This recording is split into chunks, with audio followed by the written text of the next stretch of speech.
Assalamualaikum. Halo guys. Kami dari kelompok 4.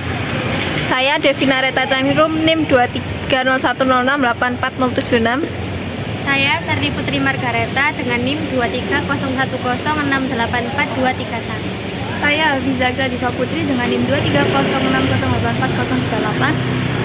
Saya Zulfatur Rofiqa dengan NIM 23010684064. Saya Rika dari Putri Mengakhir Akhir 139. Selamat menyaksikan. Tunanetra adalah istilah umum yang digunakan untuk kondisi seseorang yang mengalami gangguan atau hambatan dalam indera penglihatannya. Berdasarkan tingkat gangguannya, tunanetra dibagi menjadi dua, yaitu buta total dan masih mempunyai sisa penglihatannya.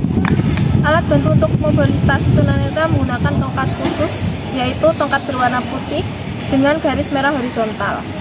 Akibat hilang atau berkurangnya fungsi indera penglihatannya, maka tunanetra berusaha memaksimalkan fungsi indera-indera yang lainnya, yaitu seperti perabaan, penciuman, pendengaran, dan lain sebagainya.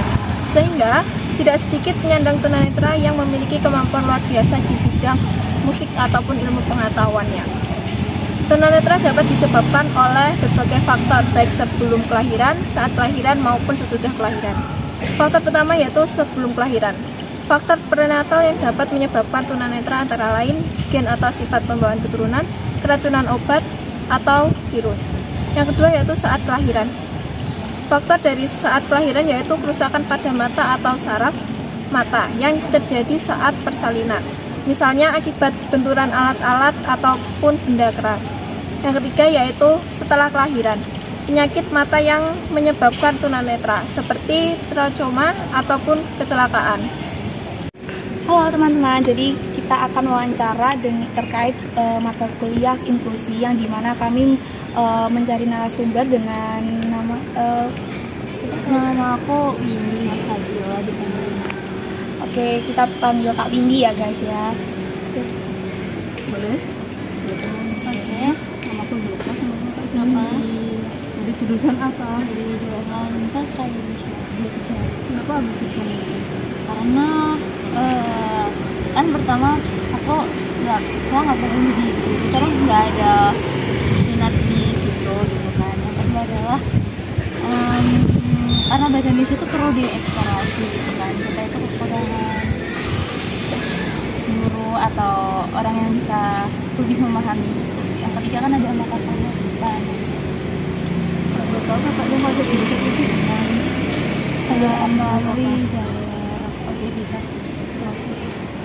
Kalau boleh tahu nih, mohon maaf ya sebelumnya Kak Windy ini keterbatasannya didapat ini dari lahir atau ada komplikasi mungkin waktu ini? Sebenarnya dulu itu aku tuh masih bisa lihat ya, tapi mungkin seiring berjalan usia mungkin menurun gitu. Dari keterbatasannya Kak Windy sekarang nih, apa sih yang membuat Kak Windy tetap semangat untuk tetap berkuliah, melanjutkan pendidikan? Soalnya kan apa ya, kehidupan itu banyak yang kita harus tahu gitu kan, nggak mungkin kita ada di zona nyaman kita sendiri ya. Jangan konservatif, tapi tetap harus kreatif gitu.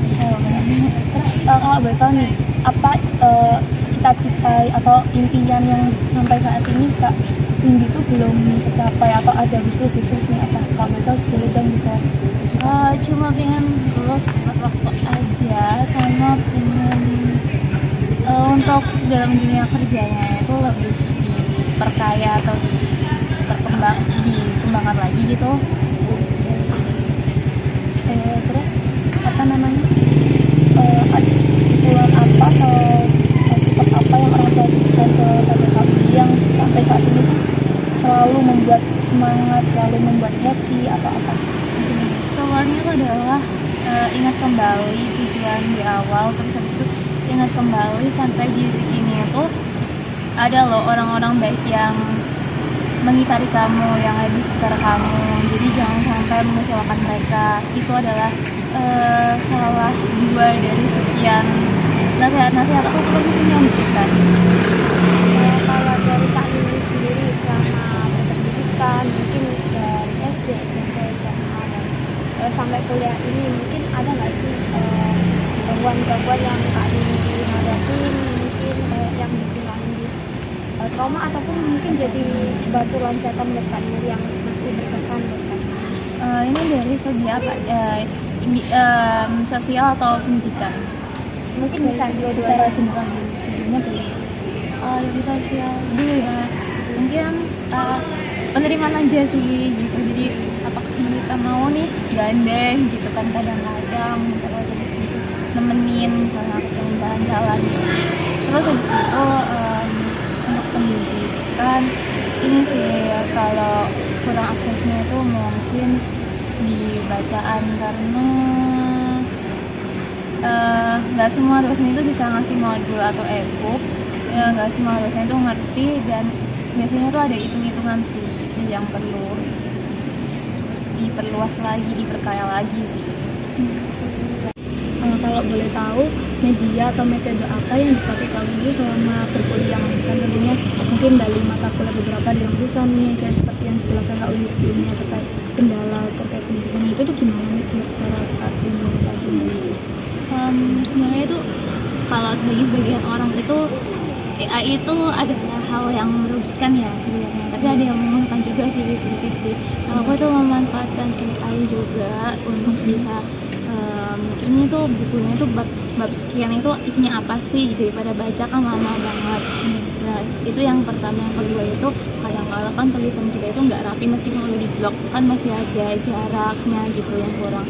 Itu biasanya aku pakai aplikasi namanya Be My Ass gitu, untuk kita bisa bertemu sama volunteer yang bisa ngebantu kita gitu di situ.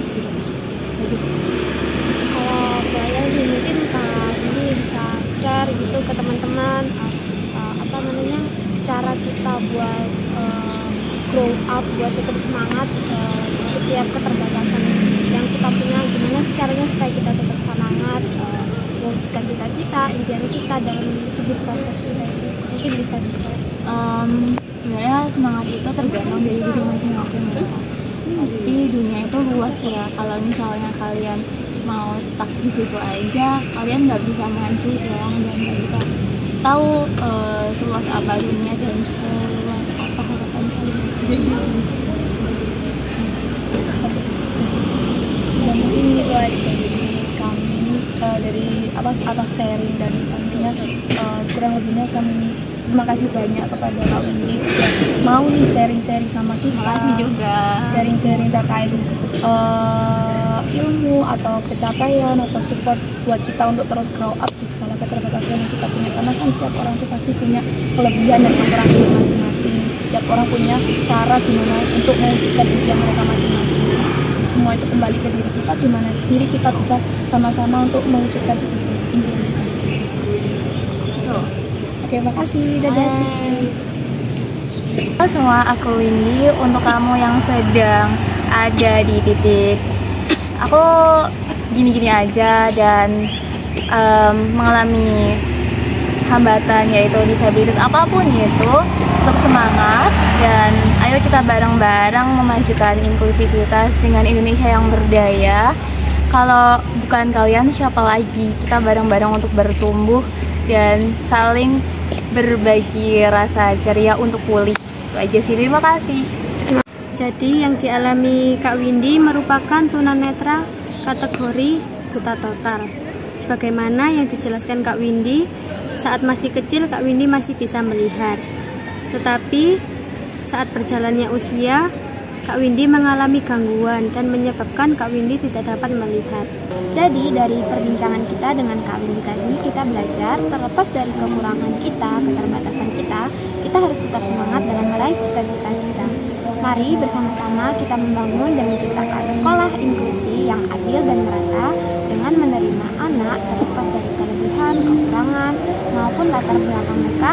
Mari bersama kita membangun masyarakat yang lebih baik.